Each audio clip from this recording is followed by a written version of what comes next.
ಮಾಡ್ಬೋದಾಗಿತ್ತು. ಹಾಗಿದ್ರೆ ನೀವು central government ಏನಕ್ಕೆ ಪ್ರಶ್ನೆ ಮಾಡ್ಲಿಲ್ಲ?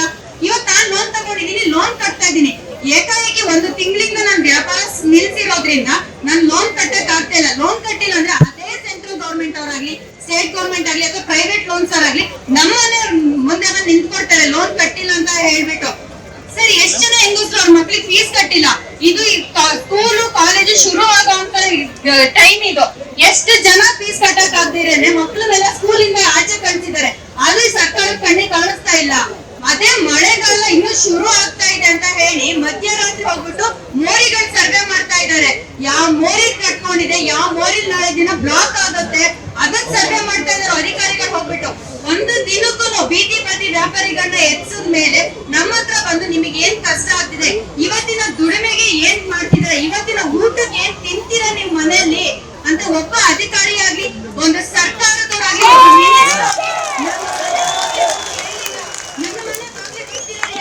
ನನಗೆ ಲೋನ್ ಕೊಟ್ಟಿರೋರು, ಸಾಲ ಕೊಟ್ಟಿರೋರು ವ್ಯಾಪಾರ ಮಾಡೋದಕ್ಕೆ ಮತ್ತೆ ಸ್ಕೂಲ್ನವರು ಕಾಲೇಜ್ನವರು ಮಕ್ಕಳು ಇದ್ದಾಗಿ ನೋಟಿಸ್ ಕಳಿಸ್ತಾ ಇದಾರೆ.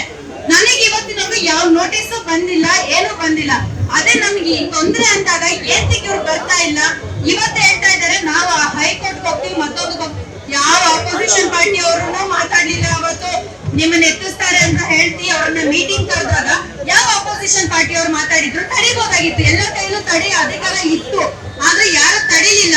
ಎಲ್ಲರೂ ಏನ್ ಮಾಡಿದ್ರು, ಮಜಾ ತಗೊಳ್ತಾ ಇದಾರೆ. ಏನ್ ತಮಾಷೆ ಆಗ್ತಿದೆ ಅಂತ ನೋಡ್ಬಿಟ್ಟು ಗೌರ್ಮೆಂಟ್ ಇಂದ ಎಷ್ಟು ನಂದಿನಿ ಬೂತ್ ಗಳಿಗೆ ಫುಟ್ಪಾತ್ ಅಲ್ಲಿ ಹಾಕೋದಿಕ್ಕೆ ಪರ್ಮಿಷನ್ ಕೊಟ್ಟಿದ್ದಾರೆ, ಎಷ್ಟು ಹಾಟ್ ಹೌಸ್ ಗಳಿಗೆ ಹಾಕೋದಿಕ್ಕೆ ಪರ್ಮಿಷನ್ ಕೊಟ್ಟಿದ್ದಾರೆ, ಎಷ್ಟು ಎಲೆಕ್ಟ್ರಿಕಲ್ ಕಂಬ ಇರ್ಬೋದು, ಟ್ರಾನ್ಸ್ಫಾರ್ಮರ್ ಇರ್ಬೋದು ಫುಟ್ಪಾತ್ ನಲ್ಲಿ ಎಷ್ಟಿದೆ.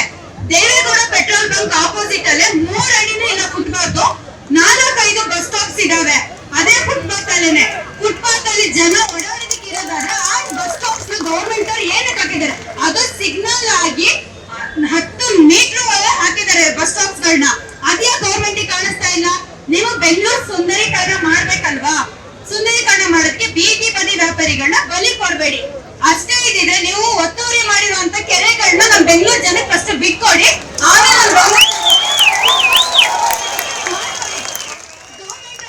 ಸರ್ಕಾರದವ್ರು ಇರ್ಬೋದು ನಿಮ್ ಸಹಾಯದಿಂದ ಎಷ್ಟು ಡೆವಲಪರ್ಸ್ ನಮ್ಮ ಕೆರೆಗಳನ್ನ ಒತ್ತುವರಿ ಮಾಡ್ಕೊಂಡಿದ್ದಾರೆ. ಎಷ್ಟು ಕೆರೆಗಳ ಮೇಲೆ ರಾಜಕಾರಣಿಗಳು ಅವ್ರವ್ರದ್ದು ಸ್ವಂತ ಬಿಲ್ಡಿಂಗ್ ಗಳು ಕಟ್ಕೊಂಡಿದ್ದಾರೆ. ಅದರ ಒತ್ತುವರಿಗಳು ನೀವ್ ಯಾಕೆ ಮಾಡ್ತಾ ಇಲ್ಲ? ಬೀದಿ ಬದಿ ಮಾಡ್ತಿರೋರು ಮಾತ್ರ ನಿಮ್ಗೆ ಕಾಣಿಸ್ತಾ ಇರೋದು. ಮಾಡಂಗಿದ್ರೆ ಎಲ್ಲರೂ ಖಾಲಿ ಮಾಡಿಸಿ. ನೀವು ಬೆಂಗಳೂರಿನ ಸುಂದರೀಕರಣ ಮಾಡಿ ಅವಾಗ ಒಪ್ಕೋತೀವಿ. ಬಡವ್ರ ಮೇಲೆ ಏತಕ್ಕೆ ಕಣ್ಣು ನಿಮ್ಗೆ? ಯಾಕೆ ಅವ್ರು ಮಾತಾಡೋಲ್ಲ ಅಂತನ ಅವ್ರ ಸಪೋರ್ಟಿಗೆ ಯಾರು ಇಲ್ಲ ಅಂತನ? ಇವತ್ತು ಯಾರು ಉತ್ತರ ಕೊಡ್ತಾ ಇದಾರೆ? ಯಾರು ಉತ್ತರ ಕೊಡ್ಲಿಲ್ಲ. ನೀವು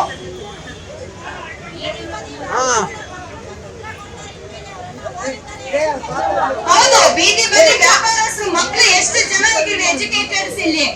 ಬನ್ನಿ ಮಾತಾಡಿ. ಯೂತ್ ಎದ್ರೆ ಏನಾಗದೆ ಪರಿಣಾಮ ಅನ್ನೋದಕ್ಕೆ ಉದಾಹರಣೆ ನೇಪಾಳ ಇದಾವೆ. ಯೂತ್ ಒಂದ್ಸಲ ಧ್ವನಿ ಗೋಚಿ ಇದಕ್ಕೆ ಎಷ್ಟು ಜನ ಯೂತ್ ಇದೀವಿ ನಾವು ಬೀದಿ ಬದಿಲಿ ವ್ಯಾಪಾರ ಮಾಡ್ತಾ. ನಾವ್ ಏಕೆ ಬಂದ್ವಿ ಬೀದಿ ಬದಿಗೆ? ನಾವ್ ಬರೋದಕ್ಕೆ ಕಾರಣನೂ ಇದೇ ಸರ್ಕಾರನೇ ಬೀದಿ ಬದಿ ವ್ಯಾಪಾರಕ್ಕೆ. ಅದು ಯಾರಿಗೂ ಕಾಣಿಸ್ತಾ ಇಲ್ಲ. ಕಮರ್ಷಿಯಲ್ ಬಿಲ್ಡಿಂಗ್ ಗಳಿಗೆ ಕನ್ಸ್ಟ್ರಕ್ಷನ್ ಮಾಡೋದಕ್ಕೆ ಪರ್ಮಿಷನ್ ನೀವ್ ಕೊಡ್ತೀರಾ? ಏನಕ್ಕೆ ಕಮರ್ಷಿಯಲ್ ಬಿಲ್ಡಿಂಗ್ ಅವರಿಗೆ ನೀವು ರೂಲ್ಸ್ ಹಾಕಲ್ಲ? ನಿಮ್ ಬಿಲ್ಡಿಂಗ್ ನೀವು ಕಟ್ಸ್ಕೊಟ್ಟಿದ್ರ ಅಂದ್ರೆ ನೀವು ಒಂದು ಬೇಸ್ಮೆಂಟ್ ಅಲ್ಲಾಗ್ಲಿ 2 ಫ್ಲೋರ್ ನೀವು ಪಾರ್ಕಿಂಗ್ ಕೊಡ್ಕೊಳ್ಳಿ ಅಂತ ಪರ್ಮಿಷನ್ ನೀವೇನು ಗ್ರಾಂಟ್ ಮಾಡ್ತಿದ್ದೀರಾ? ಪರ್ಮಿಷನ್ ಇವತ್ತು ಹೇಳ್ತೀರಾ ನಿಮ್ ಜಾಗನ ಪಾರ್ಕಿಂಗ್ ಅವರಿಗೆ ಕೊಟ್ಟಿದೀವಿ ಅಂತ ಹೇಳ್ತಾ ಇದ್ದೀರಾ.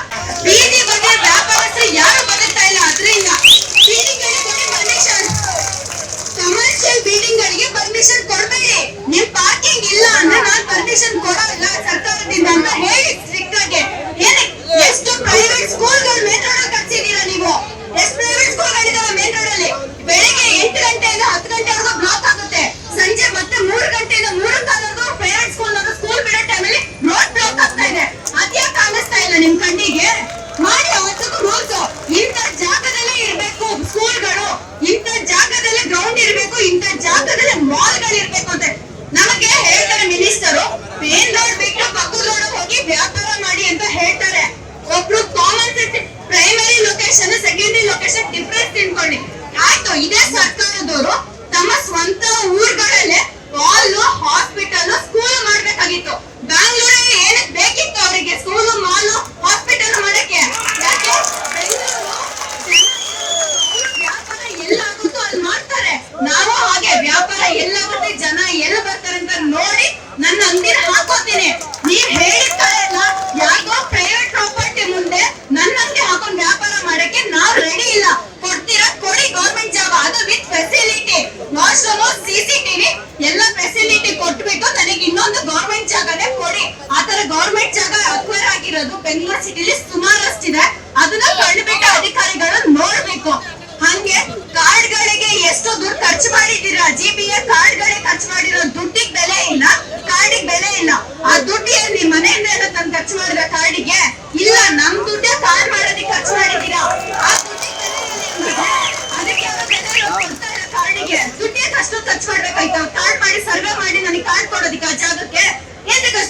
ಮಾಡಿದ್ದೀರಾ?